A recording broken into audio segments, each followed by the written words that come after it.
Hello and assalamu alaikum guys, welcome back to my channel Guidance Point with Pashmina. Once again I'm back here with another quick video related to IT test 2 जो कि आज governor house में conduct हुआ था.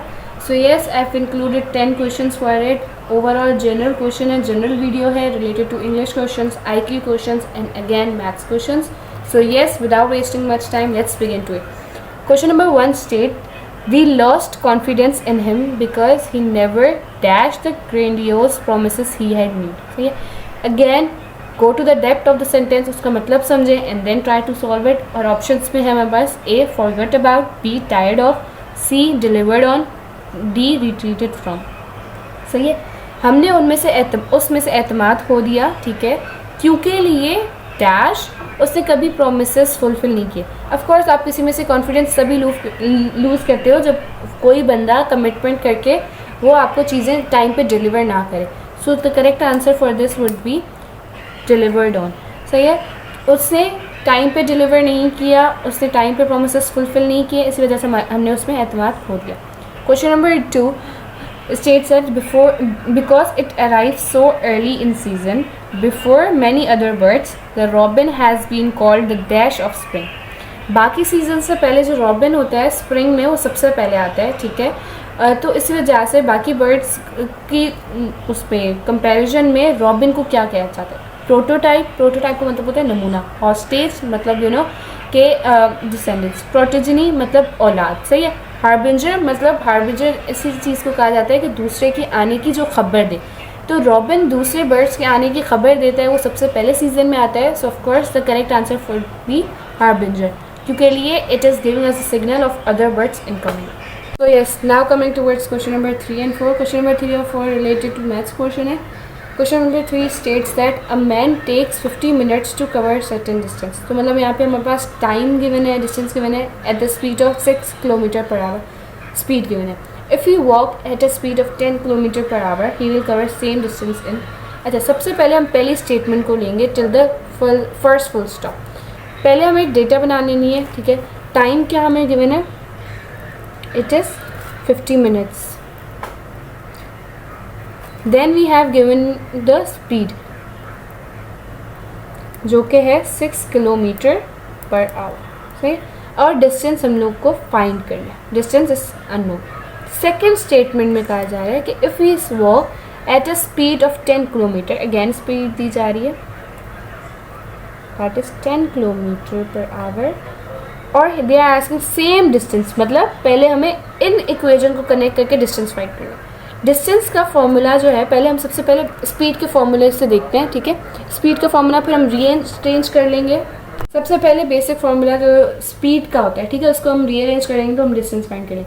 Speed is equals to distance upon time. सही है. अब हमें जैसे कि डिस्टेंस फाइंड करना है तो हम स्पीड और टाइम को आपस में मल्टीप्लाई कर लेंगे. स्पीड हमारे पास 50 है, इनको आपस में मल्टीप्लाई करें तो डिस्टेंस फाइंड हो जाएगा.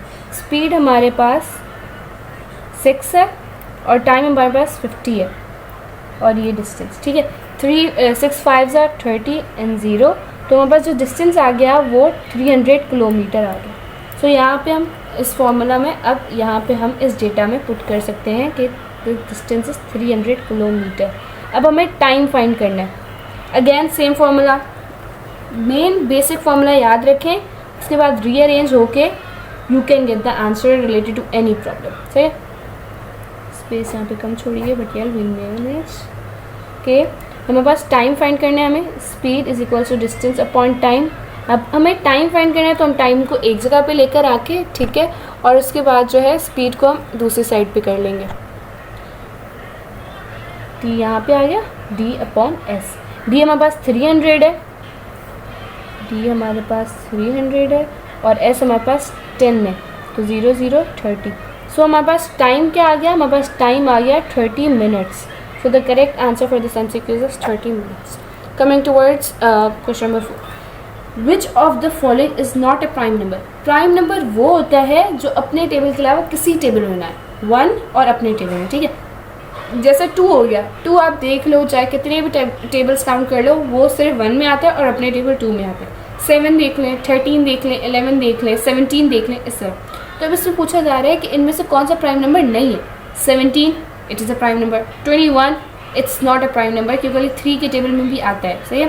और 7 के टेबल में 7, 14, 21 7 के टेबल में भी आता है, ठीक है. तो this is not our prime number. 23 is again a prime number. 29 is again a prime number.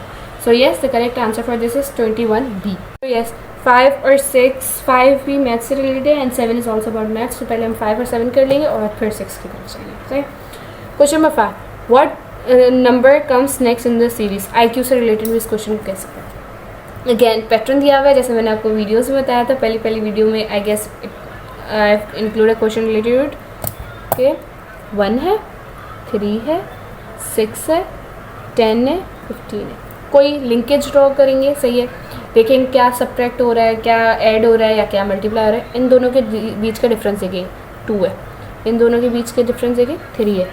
10 - 6 4, 15 - 10 5. अब 1 2 3 4 5 6 नंबर हमें माइंड करने हैं, ठीक है. पहले 2 के दरमियान 2 का डिफरेंस है, इंक्रीज हो रहा है, सही है. तो 5. अब 5 में हम 1 प्लस करेंगे तो हमारे पास 6 नंबर आ जाएगा. That would be 21. So this is the correct answer for this. 7th 6th we'll do this right now. 7th जो है, area of a triangle base 6 units and height 8 unit. Area of a triangle का formula है 1/2 base into height. बस values put करेंगे. Base की value उन्होंने 6 unit दी हुई है और हाइट की 8 यूनिट. सही है. Area of triangle 1/2 base is 6, height is 8. 1, ठीक है. उसके बाद 3 8 जा 24. तो इसका हमारे पास जो एरिया आ गया 24 आ गया. Question number 6 related to synonyms हम कहते हैं कि सेम मीनिंग वर्ड्स. एंटोनियम हम ऑपोजिट्स को कहते हैं सेम मीनिंग वर्ड्स. एनॉर्मस का मतलब होता है बड़ा, ह्यूज, ठीक है. टाइनी का मतलब छोटा, स्मॉल का मतलब भी छोटा, लिटिल का मतलब भी छोटा. तो ये तीनों आपस में सिनोनियम्स है. पर यहाँ पे पूछा जा रहा है सिनोनियम्स ऑफ एनॉर्मस. एनॉर्मस का सिनोनियम क्या है? ह्यूज है, क्योंकि एनॉर्मस का मतलब भी बड़ा होता है और ह्यूज का मतलब भी बड़ा होता है. So yes, coming towards question number 8. Question number 8 भी मैथ्स से रिलेटेड. 9 और 10 इंग्लिश से. इसमें हमारे पास x की वैल्यू फाइंड करनी है, ठीक है. इक्वेशन दी हुई है 3x + 5 = 20. सही है. अब x की वैल्यू फाइंड करनी है. For the value of x हमें x को एक तरफ करना पड़ेगा और बाकी सारे नंबर्स को एक तरफ. कोई चीज़ एक इक्वेशन की एक साइड प्लस हो रही हो तो दूसरी साइड जाके वो माइनस हो जाती है. 20 - 5, ठीक है. फाइंड करेंगे तो ये हमारे पास 15 आ जाएगी. जो चीज़ इक्वेशन की साइड मल्टीप्लाई, दूसरी साइड डिवाइड. 15 / 3 1 जा 5. x is 5. So the correct answer for this equation is 5. कि वैल्यू की x की वैल्यू हम जब 5 रखेंगे तो हमारे पास 20 आएगा. Let's see. 3 × 5 + 5 = 20. 3 5s are 15 + 5 = 20. 20 = 20. So hence proof कि left hand side is equal to right hand side, which means हमने जो आंसर सेलेक्ट किया that is right. Question number 9. The mountain ranges of the world dash home to all kind of wild life. जो mountain ranges हैं वो तमाम जो जंगली जानवर हैं, जो जंगल में रहने वाली ज़िंदगी है, सबके लिए एक घर है. They are which for they all is. अब क्या लगेगा, इस सिंगुलर चीज़ के लिए रहते हैं तो हम वाइल्ड लाइफ तकरीबन सारी की बात करें, सही है. तो यहाँ पे ना फॉर दे आर आएगा, ना विच आएगा, ना इज आएगा. It will be are. The mountain ranges of the world are home to all kind of wild life.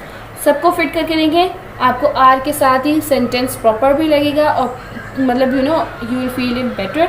बाकियों के साथ सेंटेंस की वो फॉर्मेशन नहीं आएगी because the correct answer is R. So yes, now coming towards question number 10. Question number 10 states that geysers have sometimes been compared to volcanoes. Dash they both emit hot liquids from below earth surface. सही है. geysers और volcanoes को compare किया जाता है. क्यों? क्योंकि ये दोनों जो है हॉट लिक्विड्स इमिट करते हैं, निकालते हैं, हाँ, खारिज करते हैं अर्थ के सरफेस से. किस वजह से? ड्यू टू, बिकॉज, उसकी वजह के लिए हम यूजुअली बिकॉज यूज़ करते हैं तो यहाँ पे बिकॉज ही फिट होगा. इन स्पाइट ऑफ, उसकी वजह से, इन स्पाइट ऑफ मतलब हालांकि, रिगार्डलेस ऑफ, फिर भी, उसके बावजूद. तो यहाँ पे जो आंसर फिट होगा that will be because. So yes, that's it for my today's video. 10 question involve किए जो आज के IT टेस्ट में आए थे. बाकी के 15 क्वेश्चंस के मेरे पास पिक्चर्स हैं. I try to attach them at the end of the video ताकि आप लोग खुद सॉल्व करके देखें. अगर हो जाते हैं तो well and good, otherwise I be uploading a video related to it very soon इंशाल्लाह. बाकी कल की वीडियो के लिए प्रॉब्लम मैं इंग्लिश वीडियो अपलोड करूँ इफ़ पॉसिबल. अगर नहीं तो मैं IQ सीरीज़ को कंटिन्यू करूँगी. ये तीनों वीडियोस मेरे जहन में. Let's see which video I am going to make. बाकी yes, that's it for the day. Hope you guys like it. Appreciate it by subscribing it to my channel and stay tuned. Till then, take care, work hard, and Allah Hafiz.